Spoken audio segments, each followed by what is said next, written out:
तो स्टार्ट हो गया। हेलो एवरीवन, करंट मुद्दे पे आपका स्वागत करता हूं। और हमारे साथ आज हैं अमन आनंद। ठीक, तो इनकी मैं स्ट्रगलिंग स्टोरी मैंने कई बार शेयर भी करी है आप लोगों के साथ में टेलीग्राम चैनल पे। तो आज मैं इनके साथ लाइव हूं और ये आप लोगों को बताएंगे कि कैसे इन्होंने मतलब इतना ज़्यादा प्रिपरेशन, इतने लंबे टाइम तक प्रिपेयर करने के बाद कैसे इन्होंने एक टॉप पोस्ट जो है वो हासिल करी है और एक अच्छे रैंक के साथ में। तो अमन, एक बार पहले अपना नाम, आपकी क्या रैंक है, क्या पोस्ट आपने ली है, सारी चीजें बताओ एक बार। मेरा नाम अमन आनंद है। और सबसे पहले तो मैं थैंक्स करना चाहूँगा चंदन मेहती सर को कि हाँ। इन्होंने मेरे को ये अपॉर्चुनिटी दी है। और इनके टीम को, जो कि करंट मुद्दे टीम है, जिसके थ्रू जो भी अचीव हुआ है मुझे, जिसका मैं आगे बताऊंगा। तो मेरी जर्नी बेसिकली स्टार्ट हुई थी 2017 में। मैं ग्रेजुएशन हुई थी मेरी खत्म। और मेरे को उस टाइम, जब मैं ग्रेजुएट होने वाला था, क्योंकि उससे पहले मैंने 12th तक आईआईटी की प्रिपरेशन करी थी। अच्छा। और हाँ, और मैं बिहार से हूँ, और क्योंकि बिहारी लोग थोड़े ज़्यादा एम्बिशियस होते हैं, तो मेरा एम्बिशन था यूपीएससी का था पहले तो। ठीक है।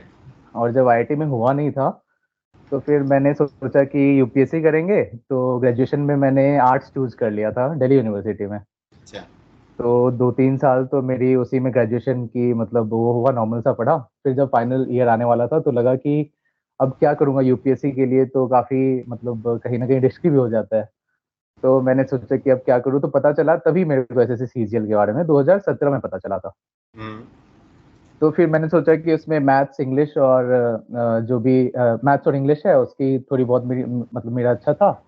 तो मैंने सोचा ये निकल जाएगा। थोड़ा ज़्यादा ओवर कॉन्फिडेंट था उस टाइम में, क्योंकि आईआईटी का स्टूडेंट था, तो लगा कि हो जाएगा। तो फिर मतलब कैजुअली स्टार्ट किया था ओवर कॉन्फिडेंस में। और 2018 में बेसिकली मैंने प्रिपरेशन स्टार्ट करी थी सीजीएल की। और फिर उसके बाद तो जर्नी,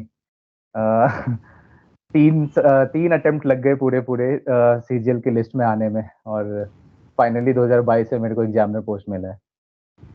चलो बढ़िया है। तो 2021 में क्या हुआ था? 2021 में तो भैया मेरे को कैग में अकाउंटेंट की पोस्ट एक मिली और। थी। हाँ, ठीक ठीक। हाँ जी। चलिए, आपका तो एजुकेशनल बैकग्राउंड आपने बता ही दिया। ठीक है। हाँ जी। तो आपने मतलब जैसे ये जो सीजीएल था इसका भी बता दिया कि आपने क्यों चूज करा, क्योंकि आपको एक मतलब बैकअप चाहिए था कि बैकअप बैकअप चाहिए था, लेकर हाँ फिर जी। उसके बाद यूपीएससी की तैयारी करी जाए। हाँ ठीक है। जी। तो प्रिपरेशन की अगर हम बात करते हैं तो आपने कहाँ से बिल्कुल जीरो से जो स्टार्ट किया, मतलब कहाँ गए आप, कोचिंग गए, कहाँ से स्टार्ट किया आपने? हाँ भैया, इस क्वेश्चन से ना एक और काफी रेलिवेंट क्वेश्चन का आंसर निकल के आएगा, कि बच्चे आजकल इस बात से भी कंफ्यूज रहते हैं कि ऑफलाइन लेना चाहिए या ऑनलाइन क्लासेस लेनी चाहिए। तो मैंने स्टार्ट किया था बेसिकली, एडमिशन ली थी केडी कैंपस में, क्योंकि काफी नाम था उसका उस टाइम पे। ठीक है। हाँ। और मैंने स्टार्ट किया था, और भैया उसमें मतलब मुश्किल से 3 से 4 महीने हुए थे। और मैथ्स का भी आधा भी सिलेबस नहीं हुआ था, और टीचर बार बार चेंज हो रहे थे। कभी इंग्लिश में कुछ प्रॉब्लम हो रही थी, कभी मैथ्स में एडवांस के टीचर चेंज हो जा रहे थे। तो सिलेबस बहुत ही ना एब्रप्टली वो कुछ कुछ बस हो रहा था, कंप्लीट नहीं हुआ। तो मैं लिटरली कोचिंग को छोड़ दिया था। और उसके बाद फिर मैंने ये करियर विल को हालांकि ज्वाइन किया था, उसमें ऑनलाइन क्लास मैंने ली थी। और उसको मैंने प्रॉपरली सिलसिले में ढंग से मैंने उसको कंप्लीट किया, अपना पूरा सिलेबस को। तो मतलब इससे ये भी आपको, मतलब कई बच्चे पूछते हैं कि ऑनलाइन लेना चाहिए या ऑफलाइन। तो मैं यही बोलूंगा कि ऑनलाइन क्लासेस काफ़ी काफ़ी रेलिवेंट हो जाती है, अगर आपके आसपास लाइब्रेरी जैसा इन्वायरमेंट हो, तो बहुत हम्म। सही रहता है। तो मैंने ऐसे प्रिपरेशन यहाँ से स्टार्ट करी थी, जैसे और यहाँ से करियर। स्टार्ट। हाँ, और उसके बाद तो फिर जब एक बार सिलेबस कंप्लीट हो गया था करियर विल से, तो हम्म। उसके बाद भैया मेन चैलेंज आता है कि कैसे आप उस सिलेबस को बार बार रिवाइज करोगे, क्योंकि CGL is a game of revision. और हम्म। उसमें टाइम मैनेजमेंट सबसे बड़ी चीज़ होती है। तो मैं यहाँ पे वही मैं कहना चाहूंगा कि उसके बाद रिवीजन का चैलेंज सबसे बड़ा हो जाता है, क्योंकि रिवीजन सबसे मुश्किल चीज हो जाती है। आप जब सेम ही चीज बार बार रिपीट करते हो ना, तो पढ़ नहीं पाते हो, अगर आप अकेले ऐसे बैठ के पढ़ रहे हो। तो यहाँ पे मुझे मिला था करंट मुद्दे ग्रुप के बारे में, एक फ्रेंड से पता चला था कि ऐसे ऐसे कोई टेलीग्राम पे एक ग्रुप है, जिसमें कि बहुत सारे बच्चे एक साथ रहते हैं, और कुछ लोग गाइड करते हैं जो कि काफी ऑलरेडी सिलेक्टेड हैं उस पोस्ट पे। और वहाँ पे मॉक्स भी सिलसिले में ढंग से जो है रेगुलरली कराया जाता है, और वहाँ पे रैंक लिस्ट बनती है, तो ये मुझे बहुत अट्रैक्ट किया था। और at the same time doubt discussion भी वहाँ पे होता है, और आप जो भी पूछते हो उसी उसी टाइम पे आपको मिल जाता है। क्योंकि भैया जब मैं लाइब्रेरी में पढ़ना स्टार्ट किया था रिवीजन, तो बहुत सारे क्वेश्चंस में ऐसा लग रहा था कि मैंने ठीक से शायद नहीं समझ पाया उसको, या फिर इसका और भी कुछ अच्छा बेस्ट मेथड हो सकता था। तो इन सब चीज़ों को लेकर के ना ये जो ग्रुप था करंट मुद्दे का, उस वो बहुत हेल्प मिला था वहाँ से। और उसके बाद फिर जो उनके जो आपके जो ये मॉक्स होते हैं, जो आप रेगुलरली हमें वो शेड्यूल करते थे, तो मैं नॉर्मल स्टूडेंट की तरह वहाँ पे उसको मैं रेगुलर मतलब काफ़ी रिलीजियसली फॉलो किया था। और उसमें फिर रैंक में देखता था मेरा कहाँ पे भी जा रहा है, कहाँ पे कमी है। और मैं नाम लेना चाहूँगा एक लड़के का, शिव, आप जानते ही होंगे, अभी उसको सीएसएस में हुआ था। काफ़ी अच्छा, इंस्पायरिंग लड़का था, उसका मैं देखता था हमेशा टॉप लिस्ट में, मैथ्स में काफ़ी अच्छा वो कर रहा था। एलोन मस्क नाम है। हाँ। इनडायरेक्टली हाँ। तो उस तो ऐसे-ऐसे बच्चे मिलते हैं आपको इस मतलब इस ग्रुप के थ्रू, और फिर उनसे आप कहीं न कहीं कम्पीट करते हो, एक हेल्दी कॉम्पिटिशन रहता है, काफ़ी हेल्पफुल हुई थी। तो स्टडी की अगर मैं बात करूं तो लगभग कितना आप घंटे पढ़ते थे स्टडी में?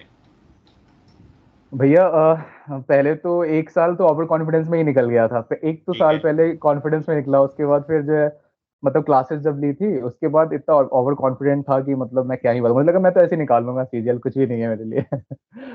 फिर लेकिन जब बार-बार मैं मतलब टियर 3 तक पहुँच जाता था, फिर मेरिट लिस्ट में रह जाता था। तो फिर उसके बाद फिर धक्का लगा, मतलब 2018 वाले रिजल्ट से फिर धक्का लगा। 19 में भी जब नहीं हुआ तो लगा कि यार बहुत मुश्किल चीज़ है, उसका मेरे को फिर अब डेप्थ गड़बड़ समझ हो में गई। आया। हाँ, हाँ। सीजीएल का। फिर उसके बाद भैया वही मतलब मैं लिटरली मेहनत बहुत करी थी 2020 में, मतलब मैं सुबह 6 बजे लाइब्रेरी पहुँच जाता था, अच्छा, और मैं सी रात के 10 बजे तक लाइब्रेरी में रहता था। मतलब बहुत अच्छा खासा लगाया था एफर्ट। मेहनत करी है तभी तो आज इस जगह पर हो। हाँ है ना? भैया, मेहनत के साथ-साथ डायरेक्शन बहुत इम्पोर्टेंट था, जो कि डेफिनिटली आपसे मिली हो। अब मैं तो क्या है। बताऊँ? हाँ जी। मुझे याद है आप भी मतलब आप आई थिंक 2021 के प्री में आए थे, है ना? हाँ जी। हाँ, 2021 के प्री में आए थे और नहीं आई थिंक आप 20 में आए थे। 2020 के मेंस में हाँ, मैं आया था मेंस आपके में आए पास। थे और हाँ। प्री में फिर आपको मतलब एडमिन की तरह फिर आपको ऐड किया गया था, ये हाँ, था। हाँ, ठीक हाँ, है। आपने मेरे को ऐड कर लिया था। हाँ, तो वही है फिर उस टाइम पर याद है मुझे कि डिलेमा में थे कि कैसे मतलब हार्ड इतना ज़्यादा क्या कहते हैं जो शेड्यूल है वो मतलब जैसे होता है कि पॉसिबल नहीं हो पाया था, तो फिर आप हमारे पास आए थे कि अब मैं यहाँ से कंटिन्यू करना चाह रहा हूँ इसको, तो याद है मेरे को चीज़ें। ठीक है। हाँ, हाँ। तो चलिए स्टार्ट करते हैं। अब सब्जेक्ट वाइज पूछता हूँ मैं आपसे, आप बताते रहिए। जैसे मान लीजिए कि क्वांट है, तो क्वांट में आपने कैसे शुरू किया? जैसे आपने बताया कि कैरियर विल में आपने कोचिंग करी, ठीक है, तो हुँ। कैसे कैसे आप क्वांट में आगे बढ़ते गए और कैसे कैसे आपके मार्क्स इंक्रीज होते गए, कैसे कैसे आपने इम्प्रूवमेंट करी, क्या क्या चीजें कंसीडर करनी चाहिए बच्चों को भी, क्या क्या चीजें ध्यान देनी चाहिए इस सब चीजों के लिए? भैया क्वांट के लिए तो सबसे पहले पीवाईक्यू सबसे इम्पोर्टेंट है। आप एक बार क्लास खत्म कर लेते हैं, फिर आप अपना नोट्स बनाते हो। ठीक है। उस नोट्स में कहीं न कहीं आप काफ़ी मुश्किल क्वेश्चंस को जनरली आप कंपाइल करके रखते हो। हाँ। बट जो कॉम्पिटिशन है अपना सीजीएल, उसमें अगर निकलने की बात करें, निकालने की सीजीएल को, तो 90% काफ़ी ईज़ी और टू मीडियम क्वेश्चन आते हैं, जो कि टोटली पीवाईक्यू बेस्ड होती है। हाँ। तो मुझे लगता है मैंने भी वही किया था भैया। ये जो पीवाईक्यू की जो बुक आती है अपनी पिनैकल की, उसको हाँ। मैंने बढ़िया से कंप्लीट किया था। और मेरी उसमें स्ट्रैटेजी ये रही थी कि क्योंकि बहुत सारे क्वेश्चंस होते हैं, तो आप बार-बार रिवाइज़ नहीं कर सकते हो। तो मैंने मार्क। ये किया था कि क्वेश्चंस को, हाँ, मैंने मार्क किया था कि मतलब जैसे जो क्वेश्चंस हो जा रहे थे, मैं मतलब कुछ ऐसे ही हो जा रहे थे देख कर के, तो उसको मैं ऐसे ही टिक कर दे रहा था। कुछ क्वेश्चंस जो कि थोड़े उससे अच्छे लेवल के होते थे, जिसमें कि कहीं कैलकुलेशन में दिक्कत हो गई एक बार में, मान लो स्पीड में बनाने में, तो मैंने उसको 1 स्टार मार्क किया था। कुछ क्वेश्चंस ऐसे होते हैं कि आधा बना करके आप अटक गए, आपको समझ में नहीं आ रहा आगे का अप्रोच, तो उसको मैंने डबल स्टार कर देता था मैं। उसके बाद कुछ क्वेश्चंस ऐसे होते हैं जो कि देख करके आपको लगता है कि बिल्कुल ही नया मतलब कॉन्सेप्ट है, ये मेरे को नहीं पता है, तो उसको मैं ट्रिपल स्टार कर लेता था। तो अच्छा। इससे मैं सेकंड टाइम जब मैं वापस जब टॉपिक पे जाता था, तो मुझे पता होता था कि मेरे को कौन से बस कम स्टार टाइम वाले पे क्वेश्चन रिवीजन करने। हो जाता था। हाँ, ठीक है। तो कम टाइम में हो जाता था। फिर तो इसके मैथ्स तो बाद। पीवाईक्यू की बुक किया, और मॉक्स बहुत सारे लगाए थे। अभी तो मैथ्स का थोड़ा-सा कम हो गया है वेटेज, उस टाइम जब 100 क्वेश्चंस होते थे, तो मतलब लिटरली मैं रोज़ के एक मेंस का तो मॉक्स लगाता ही लगाता था। तो अच्छा, उससे स्पीड बढ़ गई थी। मान लो कि 100 क्वेश्चंस आप डेली सॉल्व कर रहे हो जिसमें हर एक चैप्टर इंक्लूड है लगभग। ठीक है। हाँ, रिवीजन भी बहुत अच्छा तरीका है मॉक के थ्रू। अच्छा, तो हाँ, यही मैं अगला पूछना चाह रहा था कि जैसे मान लो कि आपने जो रिवीजन है उसको कैसे मैनेज किया कि मेरे को जैसे क्वांट का रिवीजन भी करना है साथ साथ और क्वेश्चंस भी बनाने हैं, उसको कैसे आपने मैनेज किया, कैसे करते थे उसे आप? हाँ भैया, तो मैं क्या करता था ना, अपने शेड्यूल का जो फर्स्ट हाफ है ना, जो मॉर्निंग का होता था, उसको मैं बस मॉक मॉक में देता था। ठीक है। मैं लाइब्रेरी जाते ही पहले मैथ्स की एक मॉक, मतलब वो जो कैलकुलेशन प्रैक्टिस वगैरह है, आधा घंटा का वार्म अप आपके जो चैनल में मिलता है, काफी हम्म। हेल्पफुल हुआ था। तो हम्म। उसको करता था और फिर मॉक मैं देने के लिए बैठ जाता था। तो पहले मॉक से ही स्टार्ट करता था। अच्छा। उसके बाद फिर थोड़ा ब्रेक लेकर के उसको एनालाइज करता था। और भैया मैंने रिवीजन के लिए क्या किया ना कि जो टॉपिक होते हैं ना, उसको मैंने 3 कैटेगरी में बाँट दिया था मिक्स करके। कुछ क्वांट के जो कमर्शियल वाले टॉपिक है और कुछ एडवांस के टॉपिक हैं।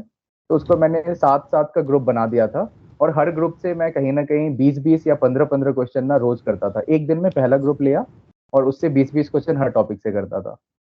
तो ऐसे रिवीजन हो गए थे। और कैलकुलेशन का मतलब क्या रोल रहा उसमें? कुछ स्पीड बढ़ाई आपने या अलग से प्रैक्टिस किया? हाँ, कैलकुलेशन तो बहुत ही, मतलब प्रैक्टिस तो मैंने पहले नहीं करता था कैलकुलेशन की प्रैक्टिस। बट हम्म। बाद में मैंने एक बार फॉलो करना शुरू किया था वो प्रैक्टिस वार्म अप वाला जो आपका शेड्यूल है। हम्म। तो उससे मेरे को बहुत इम्प्रूवमेंट फील हुआ। और बाद में फिर आपका एक ना वो भी आया था, जो मॉक का आपका सब्सक्रिप्शन था वो मैंने लिया था। तो हाँ। उसमें प्रैक्टिस वाला एक वो था, सेक्शन था, कैलकुलेशन डेली। प्रैक्टिस वाला। हाँ, बूस्टर हाँ, का। तो हम्म। वो टाइमर के साथ था, तो वो हम्म। काफी मुझे मतलब रेलिवेंट लगा था और उसको मैं रेगुलरली करता था, मतलब 2-2 3-3 ना मैं रोज करता था। तो मेरी ना कैलकुलेशन काफी स्पीड हो गई थी, बढ़ी थी उससे। ठीक। चलिए, अब बात करते हैं इंग्लिश की। तो इंग्लिश में क्या सोर्स फॉलो किए, कहाँ से आप पढ़े? भैया इंग्लिश एक्चुअली क्या है ना कि थोड़ा सा मेरा जो सोर्स है वो काम नहीं आएगा किसी के। हाँ, बट कुछ एक इम्पोर्टेंट चीज है। एक तो इंग्लिश मेरी पहले से अच्छी थी। और ठीक है। तो मेरा स्ट्रेटजी कुछ ऐसा था भैया कि मैंने वैसे तो इंग्लिश ग्रामर के लिए क्लासेस भी ली थी मेंस के लिए। हम्म। और सीपीयू में भी हुआ था मेरा, तो उसके भी मेंस में इंग्लिश आता है। तो मैंने एक दिनेश गोयल करके सर थे यहाँ पे उत्तम नगर में ही, तो उनसे मैंने क्लास ली थी। बट मुझे मतलब पूरी अपनी जर्नी में ये समझ में आया था बीच में कि आप ग्रामर में जितना टाइम खराब करते हो ना, मतलब उसके एक एक कॉन्सेप्ट को याद करने में, और उसको बार बार भूल जाते हो, कंफ्यूज होते हो, उससे बढ़िया तरीका मैंने ये समझा था कि जो किरण की पीवाईक्यू की जो एरर वाले जो वो है ना, 1200 क्वेश्चन का कंपाइलेशन, उसको बस आप ना 1 से 2 बार कर जाओ। उसके बाद कोई भी ग्रामर उससे ज्यादा आता ही नहीं है। और सीजीएल उससे के जो ज़्यादा टाइप सारे इंक्लूड हो जाते हैं हाँ, उसमें। और जो क्वेश्चन है सारे रिपीटेड होते हैं। और उसके बाद बस मॉक लगाओ, आप मॉक करते करते ही आपका काम हो जाएगा। और बस वो कैब आप करते रहो, जो कि वही पीवाईक्यू ही उतने ही करने होते हैं, इससे ज्यादा तो कुछ करने की जरूरत नहीं होती है। अच्छा। और जो एक्यूरेसी थी, मतलब क्या ऐसा हुआ कि पहले आपके मतलब जैसे इंग्लिश में नंबर कम आते थे या फ्लक्चुएट होते थे, फिर धीरे धीरे बढ़ गए? एक्यूरेसी को आपने मतलब कैसे मेंटेन किया, अगर ऐसा होता है आपके साथ में? हाँ, मुझे याद है कि मैंने जब मॉक पहला स्टार्ट किया था, मेंस का मॉक, जब 200 मार्क्स के होते थे इंग्लिश, हम्म। तो मेरे पहले मॉक में आए थे 142 मार्क्स आए थे इंग्लिश में। ठीक है। तो मतलब एवरेज है। और उसके बाद फिर मेरे मॉक देते देते ही, मतलब मैंने सिर्फ मॉक ही दिया था इंग्लिश में, मॉक उसके दिया। अलावे ना, हाँ, ठीक है। कॉम्प्रिहेंशन वगैरह और जो क्लोज टेस्ट वगैरह सब मॉक से ही मेरे ठीक हो गए थे। अच्छा। तो हम्म। वोकैब वगैरह का आपका क्या सोर्स था, मतलब जो हम जनरली रटने वाला, याद करने वाला जो होता है? हाँ, देखिए मैंने ब्लैक बुक भी याद करने की कोशिश करी थी, बट वो बहुत है। तो काफी मेरा ज्यादा ना, हो गया। मैंने छोटा वाला यूज किया, केटी कैंपस की जो वो बुक आती है नीतू मैम की। नीतू मैम उस की, हाँ। हाँ, उसके मैंने वोकैब को पूरा बढ़िया से याद किया था। मैंने भी वो याद किया था बस और कुछ नहीं हाँ। याद करना है। हाँ, ठीक तो है। वो काफी होता है मुझे लगता है भैया। और उसके बाद फिर मैंने एक एक्स्ट्रा किया था, एसपी बख्शी उस टाइम बहुत चलता था। एसपी बख्शी, तो हाँ। उसके भी जो वोकैब वाला सेक्शन था ना, वो भी मैंने कर लिया था। थोड़ा बस क्रेज उसके अभी अलावा कम हो कुछ। गया है, लेकिन उस टाइम पर काफी ज्यादा था। हाँ हाँ, उस टाइम में उनका उनका बस वोकैब वाला सेक्शन, ग्रामर मैंने कभी नहीं किया। ग्रामर मुझे भी मुश्किल लगा था उनका। लोग ग्रामर के लिए भी करते थे उनको। अच्छा। हाँ, उसके एक्सरसाइज वगैरह काफी अच्छे हैं। हाँ। ठीक। और रीजनिंग के लिए आपने मतलब क्या किया? क्योंकि रीजनिंग में तो जनरली करते नहीं है कोई भी, मतलब नॉर्मली स्टार्ट करते हैं। तो आपने कैसे सेम रीजनिंग किया? सेम से। सेम रीजनिंग अच्छी थी मेरी। और हाँ। जहाँ फंसते थे वो वही है, मतलब जो सीरीज वाले क्वेश्चंस हो गए। हाँ। और वो जो होते हैं, मतलब क्यूब वाले जो होते हैं जिसमें क्वेश्चन मार्क होते हैं, हाँ। वो वाले। हाँ, तो वही है, मतलब लॉजिकल वाला जो रीजनिंग पोर्शन है। तो उसके लिए मॉक्स ही सफिशियंट था। और थोड़े बहुत वो कर लिए, बुक से भी कर लिए थे, मतलब एक आध बार टॉपिक। तो हो गया था। कैलेंडर का मैंने जो है टॉपिक वाइज मतलब देख लिया था यूट्यूब पे जा करके। और डाइस का मुझे वो पता नहीं था, ये जो क्लॉकवाइज मेथड वगैरह क्लॉकवाइज पहले। जो घुमाते हैं, हाँ। तो पहले मैं विजुअलाइज करता था तो बहुत टाइम लग जाते थे। तो बाद में फिर ये वाले जो मेथड है ये सब मैंने यूट्यूब पे कुछ कुछ टॉपिक वाइज मैंने देख लिए थे। अच्छा, ओके। हम्म। तो और जीके का क्या सोर्स था, कैसे याद किया? हाँ, जीके बहुत ही बड़ा चीज है, बड़ा क्वेश्चन है सीजीएल के लिए। एक्चुअली वही होता है भैया कि जीके का मतलब जो कॉस्ट बेनिफिट रेशियो वो देखना चाहिए हमें, क्योंकि बहुत कम क्वेश्चंस हैं। अब तो बढ़ गया है, हाँ, पहले बस 25 क्वेश्चन थे प्रीलिम्स में, है अब ना? तो तो मेंस में भी उसके है। लिए हाँ, तो शुरू में मैं बहुत ध्यान नहीं दिया था जीके में। बट फिर जैसे 22 का भी अभी आया है, तो ओवरऑल मैं बताऊंगा पूरा जीके के लिए मैंने क्या किया था। फिर बाद में जब नंबर थोड़े थोड़े से मैं रह जा रहा था बार बार हर सीजीएल में, मतलब कुछ कुछ नंबर से लास्ट में मेरिट लिस्ट में आने से रह जाता, तो मुझे लगा कि जीके अब करना ही पड़ेगा। तो मैंने स्टार्ट किया था स्टैटिक का प्रॉपरली सारे टॉपिक वाइज, जो आपके एक कंपाइलेशन आपकी एक आई थी वो बुकलेट, तो उससे हम्म, मैंने सारे उसके जो है स्टैटिक वाले सारे एक जगह मैंने कलेक्ट करके उसको मैंने रटने शुरू किए थे। मैं रटने में बहुत गंदा था, बट धीरे धीरे मैंने कुछ ट्रिक्स वगैरह सीखे, हाँ, तो उससे मैंने रटना शुरू किया और फिर मैं रटने में बहुत ही अच्छा हो गया था। तो अभी भी हाँ, मुझे मतलब जो स्टैटिक का है ना वो बहुत सारा रटा हुआ है। अच्छा, और इधर वाले जो टॉपिक है उसका बस एक ही तरीका है भैया, मतलब कई लोग लूसेंट बोलते हैं, कई लोग वो कौन सी एक पांडे की आती है मनोहर वो, पांडेरियन। हाँ अरिहंत वाली वो बोलते हैं। बट मैं एक ही चीज सजेस्ट करूंगा, बस पीवाईक्यू आप करो, सिर्फ पीवाईक्यू करो, प्रीवियस ईयर। बाकी जैसे वही है ना कि कोई भी अगर जैसे हिस्ट्री की कोई एक अकबर का कोई टॉपिक है, तो अकबर से आज तक जितने क्वेश्चन बन सकते हैं ना वो आ चुका है सीजीएल में या किसी और एग्जाम में, तो वो सारे ना उसमें दिए रहते हैं। उससे अलावा कुछ नहीं करना होता, और उससे अलावा अगर आप पढ़ोगे ना तो आपके पास उतना टाइम नहीं होता है वो किसी टाइम और भी स्टेट। किल करेगा वो, उससे हाँ बढ़िया मैथ और रीजनिंग में लगा सकते हैं टाइम, हाँ, ठीक। बिल्कुल बिल्कुल। तो ये तो अभी 2022 में भी दिखा, कितना भी पढ़ लो बट क्वेश्चन तो ऐसे ही आने वाले हैं कि कुछ नहीं होगा। अब अपने उससे तो पढ़ के चलना पड़ेगा ना। हाँ हाँ, तो बेसिक टॉपिक करने के लिए पीवाईक्यू बेस्ट है, उसके अलावा कुछ भी नहीं करना चाहिए। पीवाईक्यू को ही आप अच्छे से कर लो, काफी अच्छा और होता कंप्यूटर जो है, कंप्यूटर में क्या किया आपने? क्योंकि कंप्यूटर का किसी को आइडिया नहीं था। कंप्यूटर में कितने मार्क्स आए आपके? है। भैया कंप्यूटर में मैं बहुत बाल बाल बचा हूँ। अच्छा, मेरे मार्क्स थे 24। एक ट्वेंटी क्वेश्चन गलत था, ओके। तो 810 वाला एक क्वेश्चन था वो हम लोगों का चैप्टर में गलत था, तो तो वो मेरे सही 20। होकर ट्वेंटी हाँ, सेवन हो गए सीधा। तो 28, हाँ तो वो हो गए। हाँ हाँ, और ट्वेंटी। उसके बाद फिर नॉर्मलाइज स्कोर 31 पॉइंट, आज ही मैंने देखा 31.6 समथिंग आया हुआ है मेरा। तो कंप्यूटर के लिए मैंने पहले तो वो जो कई सारे पीडीएफ सर्कुलेट हुए थे ऑलिव बोर्ड के और अब्बास सैनी सर के, ये सब तो वो सब देखा, बट मुझे समझ में नहीं आ रहा था कितना सारा कैसे करें, है ना?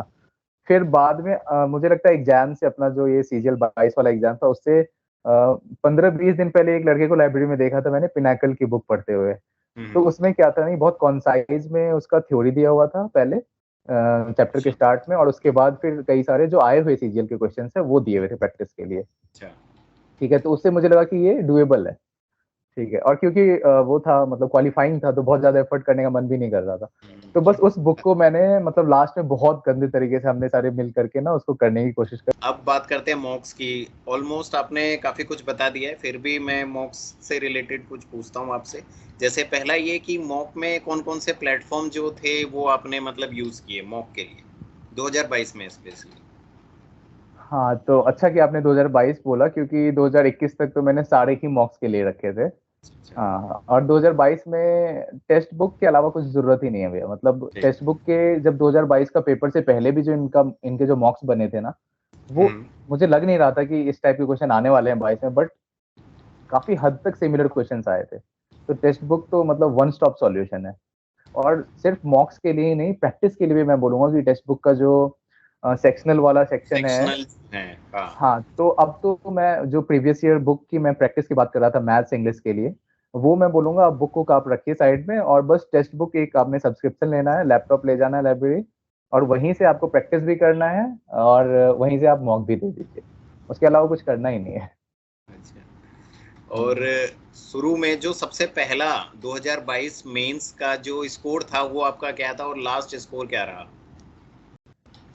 2022 के मेंस का स्कोर मेरा 318 रॉ बने थे, और जिसमें कि मतलब वही कुछ एक दो क्वेश्चंस गलत थे नहीं, तो मेरे। मतलब नॉर्मल, जैसे सबसे पहला आपने टेस्ट अटेम्प्ट किया होगा ना, तो उसमें क्या स्कोर था आपका? अच्छा, मॉक में। हाँ, अच्छा हाँ, मॉक में तो बहुत कम मार्क्स आ गए थे। मुझे लगता है मेरे मॉक्स में मार्क्स आ रहे थे 260, 70 के आसपास आते थे, ठीक दो है। सौ सत्तर के एवरेज में रहता था।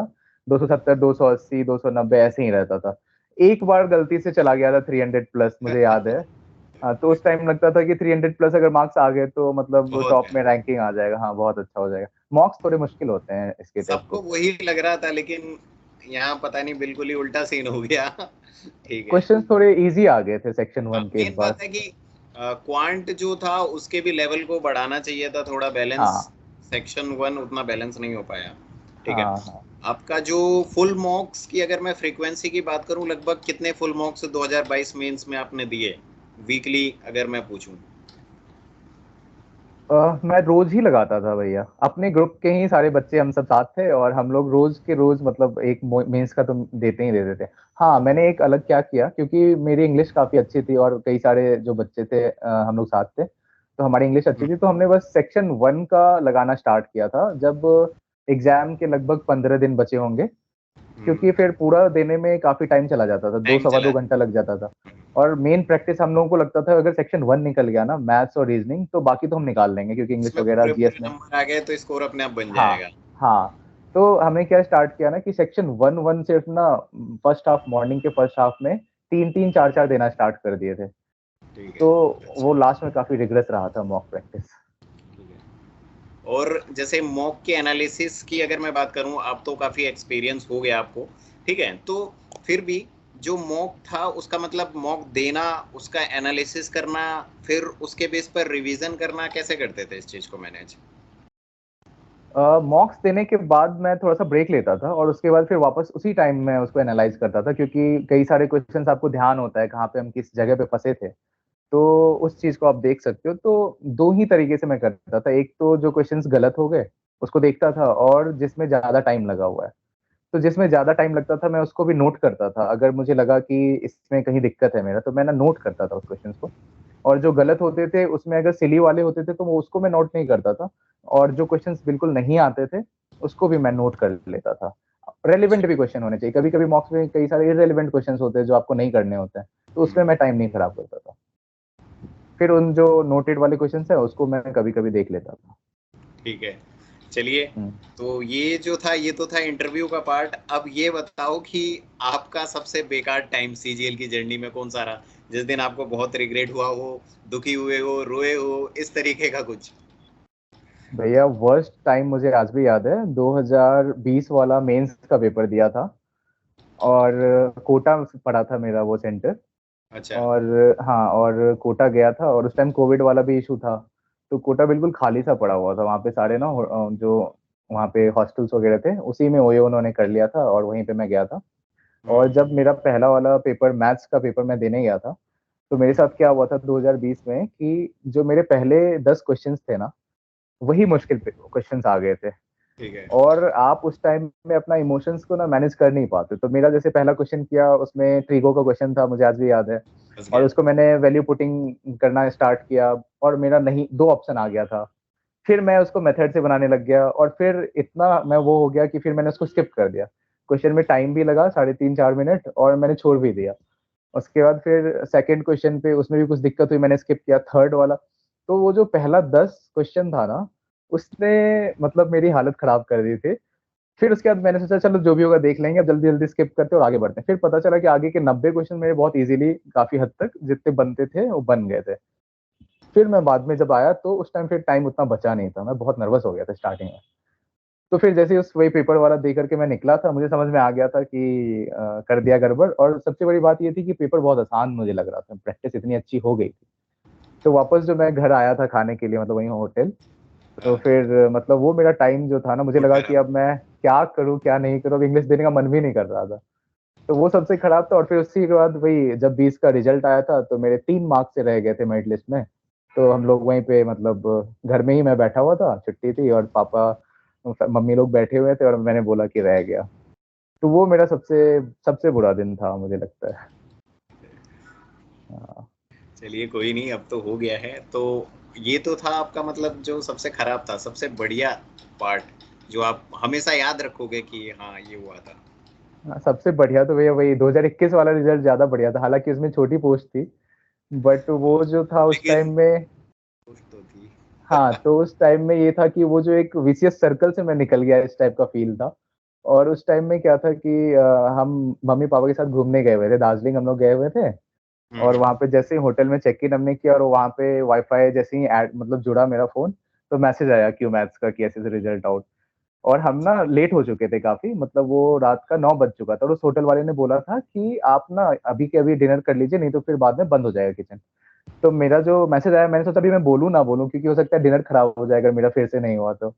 तो मैंने क्या सोचा ना कि मैं चुपचाप देख लेता हूँ, अगर रिजल्ट निकल गया सही तो बता दूँगा, नहीं तो फिर मैं डिनर के बाद बताऊँगा, क्योंकि फिर खाना नहीं खराब होना चाहिए। हाँ, तो फिर जब मैंने रिजल्ट देखा तो पता चला कि हो गया, मेरा मतलब तो लिस्ट में मिठाई नाम है। मंगाओ। तो फिर तभी मैंने बताया, और जो बताया फिर तो उसके बाद फिर भी डिनर नहीं हुई, क्योंकि उस खुशी में ही हम रह गए 2 घंटे तक।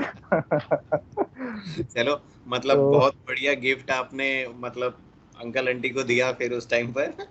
अरे गिफ्ट से तो याद आया, इस बार 22 वाला जो रिजल्ट था वो मदर्स डे पे ही आया था रिजल्ट। तो मम्मी वाह। ने बोला था इससे बढ़िया हाँ, क्या ही मदर्स डे मदर्स पे कोई डे पे गिफ्ट। था। हाँ, हाँ, तो इस बार तो सीजीएल में कई बच्चों ने मदर्स डे के में बहुत अच्छा गिफ्ट दिया सबको। चलिए, अब ये जो आगे आने वाले स्टूडेंट्स हैं हमारे 23 के 24 के, तो इन लोगों के लिए आपका कुछ ऐसा सजेशंस कि क्या करना चाहिए क्या नहीं करना चाहिए? बस एक चीज़ बोलूँगा भैया कि आप ऑब्वियसली करंट बुद्धि ग्रुप से ज़रूर जुड़िए, क्योंकि एक रास्ता बहुत ज़रूरी, क्योंकि सीजीएल ना एक लंबी जर्नी है। मतलब आपको काफ़ी टाइम लग जाता है। और क्या होता है ना, आप पूरी जर्नी में आपको हमेशा मोटिवेट तो आप रह नहीं पाते हो, तो बहुत ज़रूरी हम्म, होता है कि आप वैसे बच्चों के साथ रहो जो आपको मोटिवेट भी करे और आपके साथ गाइड भी कुछ रहे। तो ऐसे ग्रुप्स जो है ना, जैसे करंट मुद्दे वाला ग्रुप है, वो इन सब चीज़ों में बहुत हेल्प करता है। मुझे याद है मैं भी बहुत बुरे-बुरे फेज़ में था, बट आप लोग मिल जाते थे मेंटरशिप में, तो बात करके मन हल्का हो जाता था। कई लोगों का जर्नी भी देखता था उसमें कि सबके साथ कई होता है, सारे तो हैं, लेकर आऊंगा उनको भी। हाँ, हाँ, तो सबकी जर्नी देख कर के लगता था कि नहीं, मेरा भी दिन ठीक हो जाएगा एक दिन, है ना? वही बात है कि तो देखो, हुँ, टाइम लगता है लेकिन हो जाता है। हाँ, तो किसी मैं का बोलूँगा जल्दी हो ऐसे, जाता है, किसी का। हाँ। हाँ, तो मैं बोलूँगा कि ऐसे ग्रुप्स जॉइन कीजिए और अपना एक शेड्यूल बनाइए, रूटीन को फ़ॉलो कीजिए, क्योंकि रूटीन बहुत इम्पोर्टेंट है। आपको लगता होगा कि एक दिन नहीं पढ़ेंगे तो क्या होगा, बट आपका रिदम टूट जाता है। रूटीन खुद में डिसिप्लिन काफ़ी होना पड़ेगा आपको, और बहुत ज़्यादा वो नहीं करना है, इधर-उधर नहीं जाना। आप स्टिक टू वन शेड्यूल और एक मॉक अपना प्लेटफ़ॉर्म लीजिए और उसको बस करते रहिए, काफ़ी हो सकता है एक रिज़ल्ट ना आए, बट आपको घबराना नहीं है, प्रोसेस बिल्कुल सही है, हम सबने किया है और हम सबने निकाला है, तो आप भी निकाल सकते हैं इसी प्रोसेस के थ्रू। ठीक है, तो आई होप आप लोगों को ये इंटरव्यू पसंद आया होगा। और मैंने अपनी तरफ से जो जो चीज़ें हम पूछ सकते थे डीपली पूछने की कोशिश करी है। और तो इस वीडियो को लाइक करो, शेयर करो और हर किसी को पहुंचाओ। अगर अमन आनंद का हो सकता है तो आपका भी हो सकता है। ये मैं दूसरी बार डाल रहा हूँ स्टेटस, ठीक है ना? मैंने ये चीज़ पहले भी कही है कि मेहनत है, ठीक है ना? मेहनत करते रहोगे, एक बार लक साथ देगा, फिर उसके बाद चलने लगेगा, फिर आपका सिलेक्शन होने लगेगा, ठीक है ना? तो मेहनत करिए, करंट मुद्दे से जुड़े रहिए और सिलेक्शन लेते रहिए। चलिए, बाय बाय, बाय बाय अमन। बाय।